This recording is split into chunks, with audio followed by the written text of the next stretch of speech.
Olá, buscadores! Estamos iniciando mais uma edição do programa Leituras para Viver Melhor, programa produzido em parceria da editora Teosófica com a TV Supre. TV Supre, que é o canal de comunicação da União Planetária, canal 2 da NET em Brasília. E se você estiver acompanhando aí pelas redes sociais, pelo Spotify, pelo YouTube, não deixe de curtir o vídeo, se inscrever no canal. Assim você nos auxilia a produzir cada vez mais conteúdo de qualidade para todos que nos assistem e nos ouvem. E hoje nós iremos conversar um pouquinho novamente com o Marcos Queiroz, já participou aqui do programa. Tudo bem, Marcos? Seja novamente muito bem-vindo. Olá, Charles, tudo bem? O prazer é meu de estar aqui novamente, podendo contribuir de alguma forma, certo? Nós que agradecemos a sua disponibilidade.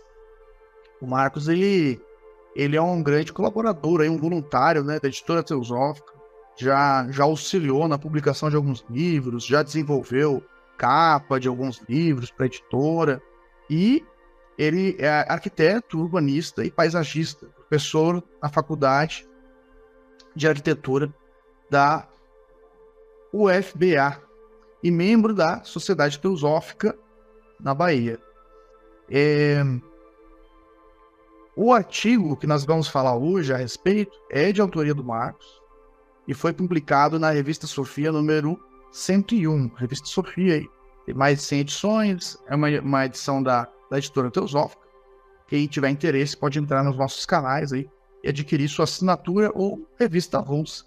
Tem aí tanto a digital quanto a revista impressa. E o nome desse artigo é o Livro Tibetano dos Mortos.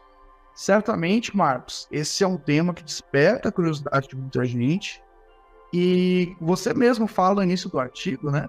Dando a entender, você não fala nessas palavras, mas dando a entender que talvez esse título, Livro Tibetano dos Mortos, não seja o mais correto, né? Talvez ele seja um pouco até sensacionalista. Ali, então, como você diz, né? Foi um pouco inspirado ali no... Tem um livro egípcio, né? Também, né? Que segue essa linha. Fala um pouquinho para nós, então, de fato, do que trata essa obra e como que ela pode nos auxiliar aí a entender mais essa tradição e entender mais também o que fazemos aqui, onde vivemos, qual que é a dinâmica da vida. Então, começamos assim falando, né, de que o budismo, ele, em cada região que ele foi, né, em sua divulgação, ele ganhou uma roupagem diferente, né? Então, dentro da divisão budismo Vajrayana e Mahayana, o Mahayana em especial, quando ele chegou no Tibete, ele já encontrou lá uma religião chamada religião Bon. E essa religião, ela já realizava rituais de preparação para a morte, né, para post-mortem, digamos, para a pessoa saber se conduzir para a iluminação após a morte. E esses rituais que aconteciam quando as pessoas estavam moribundas, ou então quando elas já estavam mortas, ao longo de 49 dias, fazendo leituras que preparavam a pessoa para essa transição e permitindo que ela pudesse fazer essa viagem para a iluminação mais rapidamente. Então, esses rituais, eles acabaram sendo incorporados ao budismo. Então, por isso que, na essência, este livro poderia talvez ser chamado mesmo de o livro da, digamos, libertação através da escuta, que era essa essência dos escritos que estão lá nesses livros. Mas, como você mesmo disse, né, no artigo eu coloco também que acabou sendo inspirado no livro egípcio dos mortos, e aí acabou recebendo o nome, Livro Tibetano dos Mortos. Mas ele talvez pudesse ser melhor chamado de o livro da libertação pela escuta, porque Bardo Todol, que é o nome original dele, né? O nome, digamos assim, na língua real tibetana, a gente encontra em Bardo Todol o significado Bardo como transição, ou um intervalo entre vida e morte e vida, né? Porque Bardo tanto é o período em que nós estamos vivos na Terra, o período que a gente está vivo na Terra se chama Hang Bzin Bardo, que é o período da vida. E o Bardo Todol é o período da morte que nós temos antes de nascer novamente. Então, esses dois períodos, né, são bardos. Então, assim, e Todol é libertação. Então, a rigor, a palavra Bardo Todol, que é o nome verdadeiro do Livro Tibetano dos Mortos, seria a libertação através de uma transição, ou por uma transição, pelo processo de uma transição e tudo mais, né? Então eu acho que aí fica claro para a gente como que é, o que é o propósito do livro, né? Porque na visão, né, dessa religião Bon, né, que foi incorporada pelo budismo tibetano, alguns sentidos nossos são eliminados à medida que morremos, né? Logo na primeira fase da nossa morte, a gente vai perdendo paladar. Quando estamos prestes a morrer mesmo, perde o paladar, perde a visão, perde o tato e o olfato por último, e ainda fica a audição. Então esse período em que a gente está ainda ouvindo, do mesmo modo que uma pessoa em coma continua escutando tudo, então o moribundo ele está lá escutando essas coisas e ele vai escutando esses rituais que os sacerdotes faziam com leituras, mesmo depois de morto também, ao longo de 49 dias, essas leituras são feitas para que as pessoas que morreram possam ter a audição disso, né, possam escutar.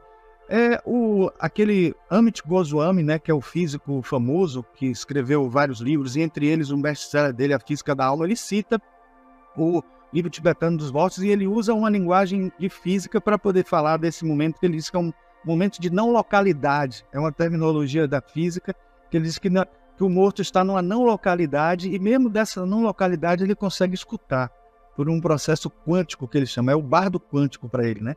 Então é interessante ver como isso acaba tendo uma roupagem mais contemporânea também, vista pelos cientistas, né? Eu achei interessante, né? Eu conhecia essa visão, né, do pós-morte, de que a gente mantinha ainda um sentido. E nessa proposta, nessa ideia, nessa crença, faz muito sentido, né? Então que os rituais ali, os mantras, né, seriam entoados para que a pessoa ali ela acabe captando através da audição aquela homenagem, né, que está sendo realizada a ela, aquele auxílio que ela está recebendo ali no seu processo de pós-morte. E algo que eu achei interessante também, Marcos, que você comenta no artigo, que esse período de 49 dias, que seria o período que dura, né, essas homenagens, né, esses rituais, seria um período que estaria possível ou estaria mais propício, eu gostaria que você explicasse melhor para nós, o processo de iluminação, né? Então esse período aí, segundo, né, o que você escreveu ali, seria uma janela aberta, seria uma possibilidade da pessoa atingir a iluminação nesse período. Fala um pouquinho mais para nós como funciona isso. Isso, quando eu li a primeira vez, eu até pensei assim, poxa, parece que está banalizando esse processo que dá a entender para a gente que para a gente alcançar a iluminação é só não se apegar à vida e não retornar. Mas eu acabei com isso fazendo uma pesquisa na época também, em livros de teosofia, em outros livros também que falam em outras filosofias sobre pós-mortem, e todos eles falam que o grande motivo, entre outros que podem acontecer também, para que a gente retorne na nossa encarnação, mais forte do que, inclusive, o motivo das leis kármicas, né? Porque as leis kármicas podem continuar mesmo a gente sem voltar, e podem acontecer em frações de segundos, né? As queimas de karmas, essas coisas, dependendo de como isso aconteça. Então, assim, é justamente o nosso apego com o mundo físico. E o livro tibetano dos mortos fala de 3 fases em que isso acontece, e como o autor dele, né, que na verdade é Padmasambhava, né, ele traz essa informação ao longo de, né, mensagens que são transmitidas ao longo para discípulos, e pelo que se consta, a esposa dele que catalogou isso, né, por escrito em livros, mas Jung, num livro que foi publicado, né, numa tradução, numa das traduções primeiras, vamos dizer assim, que aconteceram na década de 60, até um autor que é também teosofista, ele pediu para Jung fazer o prefácio. E Jung, no prefácio, ele fala dessas 3 fases, trazendo para a visão da individuação, dizendo que essas fases que seriam o Shikai Bardo, o Shonid Bardo e o Sidpa Bardo, essas 3 fases, elas correspondem em síntese, né? A primeira fase, o Shikai Bardo, seria a fase em que você tem a grande iluminação, né? A clara luz primordial que aparece que é comparável àquela luz no fim do túnel que as pessoas veem nas experiências de quase morte, né? E é também aquele momento que você recobra todas as coisas que aconteceram durante a vida. E para Jung, cada fase dessa tem uma psicologia. E a psicologia correspondente a essa é a psicologia da iluminação mesmo. É do vislumbre daquilo que nos espera. Tanto que ele prefere analisar, quando ele compara com o processo de individuação, essa fase, que é a primeira fase do bardo, ele prefere inverter, considerar que essa é a última, porque na visão do bardo Todol, você vislumbra essa possibilidade de se iluminar, e quando o apego vem forte, você passa para outras duas fases em que você retorna novamente e passa a viver o ciclo todo de novo, que é o Shonid Bardo e o Sidpa Bardo. No Shonid Bardo a gente vivencia a ilusão kármica, todas as coisas que a gente fez e que não foram muito boas, ou até as boas também, ficam remoendo na gente, que ele até fala, eles falam numa alegoria que seriam deidades ditosas, né, alegres, e deidades iradas que aparecem. Então, são coisas positivas e coisas negativas que nos alegram ou que nos entristecem, que aparecem na nossa psique nesse processo. E, por último, tem a fase em que é o Sidpa Bardo, e que a pessoa já se prepara para o renascimento. Então, é descrito como o momento em que a pessoa vai retornar e vai escolher até onde reencarnar, em quem reencarnar. Então, essas outras duas fases já são a fase de retorno. Então, para Jung, é muito mais interessante enxergar a individuação como um processo contrário, que é saindo da existência nossa, terrena, física, né, aqui, e partindo para chegar até a iluminação, que é o caminho contrário, né? Todas essas tradições orientais, né, elas enriquecem a nossa visão de mundo. E a gente começa a analisar, eu estava aqui analisando, né, e considerando outras possibilidades, né, que antes não tínhamos como imaginar. Esse é o programa Leituras para Viver Melhor. Estamos conversando hoje com o Marcos Queiroz sobre um artigo de sua autoria, publicado na revista Sofia, número 101, o livro tibetano dos mortos. Nós iremos para um rápido intervalo e voltamos daqui a pouco. Até já.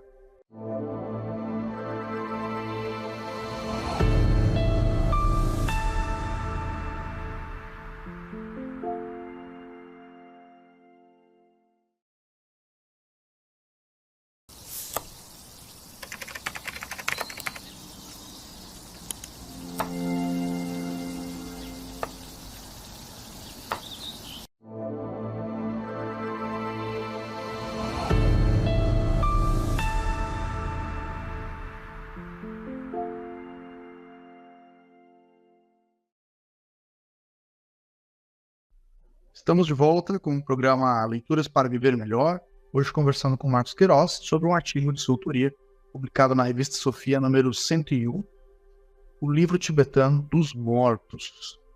Marcos, então, primeiro bloco, você esclareceu para a gente que, na verdade, talvez o livro tibetano dos mortos não fosse a melhor tradução, né, da obra original, que o significado, né, seria outro. Então, se você puder aí esclarecer para nós, afinal, qual seria a melhor interpretação desses escritos e, afinal, no que eles podem nos auxiliar nesse nosso processo aí entre vidas, né? Esse pós-morte aí, que dentro da visão do budismo tibetano, né, você tem uma visão reencarnacionista da vida, como que esse entre vidas aí poderia ser melhor conduzido. Então, nós tivemos a felicidade de ter um comentário de Jung, né, sobre esse livro, que foi porque, exatamente como eu falei, né, o teosofista que é norte-americano é Walter Ivan Luentz, que foi quem traduziu a primeira versão do livro, né, que saiu até para mais de uma editora até, e depois, mas ele não tem o livro integral, né, o texto integral. O texto integral do Tibetano dos Mortos é bem maior. Até saiu aqui no Brasil uma publicação já, e nesse livro a gente percebe como o decorrer do que está sendo dito ali não é para ser lido somente durante a morte ou no período da morte. O ideal, pelo que os tibetanos falam, é que você leia ao longo de sua vida inteira, porque você está se preparando para essa iluminação. E aí, por isso que é importante dizer, como alguns autores falam até, que esse livro Tibetano dos Mortos não parece nem ser um livro para os mortos, porque não é um livro que fala de embalsamamento, nem é inspirado dos egípcios, que também fala muito mais dessa questão de como é a vida após a morte, como deve deixar o corpo preservado para o retorno dessa alma no corpo, como a gente sabe que os egípcios fazem, mas é importante saber que é um cultivo para a vida, né? Mas é um livro que serve não para a morte, mas para o morrer, né? Para entendendo que o morrer é uma transição e entendendo que a vida que está se falando é a vida verdadeira, não essa vida que aparentemente a gente deixa de ter no momento em que alguém se desencarna ou perde aquele corpo na Terra, né? Que está tendo de experiência na Terra. Então, dentro desse processo, o que é importante aprender no livro Tibetano dos Mortos é exatamente esse desapego, esse processo de desapego que Jung esclarece muito bem quando ele fala que de todas as etapas, a mais importante é o Shikai Bardo, que é a primeira mesmo, onde você enxerga a luz, e aquele é um momento crucial, enxergando a luz, né, tendo, como até Helena Blavatsky diz também, que é muito importante o que você está pensando ou falando quando você morre, porque é aquilo que vai ter força suficiente para você saber o que vai fazer naqueles primeiros instantes. Porque nos instantes seguintes, o que vai acontecer exatamente é aquele momento em que você não teve força suficiente com a clara luz primordial para poder enfrentar a iluminação, fazer com que a iluminação aconteça de fato. Jung diz que ainda tem uma clara luz secundária, que é o que acontece no Shonin de Bardo, mas né, essa clara luz secundária, ela vem sob um foco que é diferente, aparecendo ilusões, fantasias, sonhos, ideias, digamos assim, imagens que a gente poderia muito bem traduzir na teosofia como formas de pensamento, que correspondem aos deuses, às divindades ditosas e divindades iradas, que aparecem nesse card aqui que eu posso mostrar para vocês, que é muito famoso, muito comum. Então, quem for olhar isso aqui vai ver que cada círculo concêntrico desse corresponde a uma fase dessa que eu falei, e aparecem divindades como essa que eles até dão nomes a isso porque correspondem a situações emocionais que a gente tem durante a nossa vida inteira, que são arquétipos emocionais, né? E que o que Jung chama de arquétipos por conta da filosofia dele nada mais é do que entidades, seres também que estão participando desse processo todo, que participam da nossa vida, ajudam a gente a lembrar de coisas que a gente fez, positivas e negativas, para que esse processo se dê da melhor forma possível nesse post-mortem, né? Nesse bardo, né? Em todo esse período em que a gente passa entre uma vida e outra, né? Marcos, algo que me chamou a atenção, você mostrou agora, né, a imagem das deidades iradas, e algo que chama a atenção é que são 100 deidades, né? Mas a quantidade das iradas é maior. Isso. Isso não te chamou a atenção? Você já chegou a pesquisar sobre o motivo disso? Por que não seria 50-50, né? Por que tem um pouquinho a mais das iradas? Na verdade, as iradas são bem desafiadoras, né? Porque no fundo, as emoções que aparentemente são dores emocionais, são as que nos impulsionam. A gente acaba sempre tendo na nossa filosofia ocidental aquela ideia de que as emoções negativas, elas são problemáticas e que a gente tem que afastar elas, mas a gente precisa, na existência que a gente está aqui na Terra, no nosso aprendizado, enfrentar elas porque elas são aprendizados, né? Então a gente não deve nem afastar elas, a gente deve transformar elas, fazer com que elas se tornem emoções que a gente transita por elas, do mesmo jeito que a gente, quando fala na meditação, entende que elas não são fatos, elas são coisas existentes, reais, que acontecem na nossa psique, mas elas podem ir e vir, podem chegar e sair, se a gente estiver mantendo o controle, se a gente conseguir que as entidades iradas assumam o controle e façam, que as entidades ditosas assumam o controle e possam fazer essas iradas irem embora e a gente consiga prosseguir na nossa vida, né? Pois é um desafio. Eu estava olhando aqui, né? Então você colocou que são 42 divindades pacíficas e 58 iradas, né? Então as pacíficas estão em minoria aí, vão ter que fazer um esforço duplicado para compensar. Outra coisa, Marcos, essa questão, todos nós, né, que estudamos, temos curiosidade sobre esses temas, nos interessamos pelo conceito de karma, né? Algo que a gente ouve muito falar. Como que a questão kármica interfere, segundo o livro Tibetano dos Mortos, nessa questão do pós-morte, né? Ou até mesmo no processo de reencarnação? Então, na verdade, é uma experiência muito interna, né? Porque a experiência externa que acontece, ela já tem os seus mecanismos naturais de equilíbrio, de harmonização, né? Que os próprios seres celestiais promovem.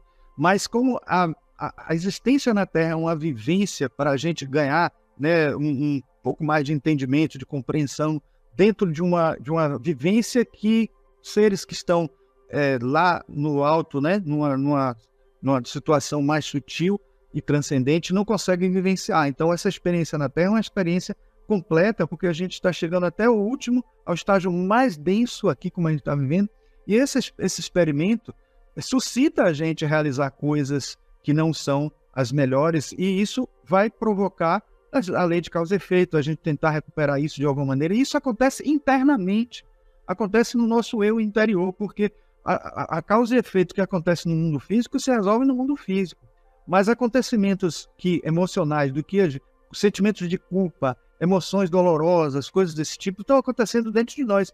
Isso pode levar milênios e milênios de encarnações e encarnações para serem recuperadas, considerando acúmulos de karmas que a gente vai tendo, de ações positivas e negativas ao longo das nossas existências, ou podem ser resolvidas em pouco tempo. Então, no livro tibetano dos mortos, nesse momento aí do Shikai Bardo, da clara luz primordial, a gente pode ter uma clareza imensa naquele momento e, com isso, a gente superar todas essas culpas, todas essas emoções negativas e conseguir, com um desapego associado também, alcançar essa iluminação, né? Alcançar essa libertação. Novidade para mim, não conhecia essa possibilidade, né? E você também cita, você citou várias vezes Jung, né, que é o expoente aí, né, da psicologia analítica e fala sobre todos esses assuntos, falou, né, sobre esses assuntos com muita propriedade em suas obras, e ele diz, então, né, que nós teríamos uma herança psicológica que a gente adquire, né, de nascença, só que ela seria arquetípica, simbólica, né? E você complementa, isso não nega a possibilidade de reencarnação. Mas como que funciona isso? Como seria essa herança arquetípica em nós? Então, o Jung, ele ao longo de muitas obras que ele escreveu, ele também foi modificando o seu pensamento, né? Na época em que ele escreveu esse livro, ele ainda estava defendendo essa ideia que muitos psicólogos junguianos hoje ainda consideram que os arquétipos da ideia junguiana são heranças que vêm, né, de pai para filho, coisas desse tipo, que vêm lá dos primórdios, e por isso, lá nos primórdios teríamos aí determinados elementos arquetípicos que todo mundo tem, todo ser humano tem. Só que com o passar do tempo ele foi deixando isso de lado, mas os psicólogos junguianos mais céticos e mais, vamos dizer, agnósticos e materialistas se apegaram a isso e continuam defendendo essa ideia dessa herança. Mas a herança psicológica que a gente ainda pode dizer que existe, essa herança que existe de encarnação após encarnação. A gente até diz assim, mas Jung não falou em encarnação, que defendia a reencarnação abertamente. Não, mas a gente encontra em vários livros dele, como Memórias, Sonhos, Reflexões, ele se referindo ao renascimento. Quando ele fala do nascimento, renascimento e uma vida posterior e tal, muitas vezes ele se refere também ao renascimento, não defendendo, mas como uma importância dentro da história, dentro da filosofia, e isso ele entende também como um elemento para ser estudado. E a gente percebe claramente ali que ele não está querendo assumir imediatamente que está defendendo isso, mas que isso aparece. Quando Marie-Louise von Franz, que é o braço direito dele, fala sobre isso, ela cita também a reencarnação como algo válido, presente inclusive nas discussões deles, né, sobre inclusive sobre o livro tibetano dos mortos, quando ela comenta, dizendo que esses arquétipos fazem parte de uma filosofia muito mais profunda, porque afinal de contas elas têm origem lá nas religiões orientais, nas religiões que inspiraram em Jung, porque ele diz que o self que ele fala é a mesma coisa que o Atma dos hindus, e a gente encontra também semelhanças no inconsciente coletivo com os akashas, né, o akasha da visão hinduísta. Então, no fim das contas, é só juntar as peças e perceber que tá tudo interconectado aí, tá tudo ligado, né? Marcos, gratidão pela sua participação, parabéns pelo artigo, e fica o convite aí para quem nos ouviu, para quem despertou curiosidade sobre o tema, para adquirir a revista Pulsa, né, ou a assinatura digital, onde tem acesso a todas as edições da Sofia, e também a obra original, aí, né, do livro tibetano dos Motos, que certamente é interessantíssimo, né? Tem informações aí reveladoras sobre a nossa vida e o nosso pós-vida também. Isso, então eu agradeço também a poder participar mais uma vez aqui com essa experiência com vocês. Nós que agradecemos. Esse foi mais um episódio do programa Leituras para Viver Melhor. Hoje conversamos com Marcos Queiroz sobre um artigo de sua autoria, publicado na revista Sofia, número 101, o livro tibetano dos mortos. Nós vamos ficando por aqui. Seguimos juntos nesse aprendizado. Somos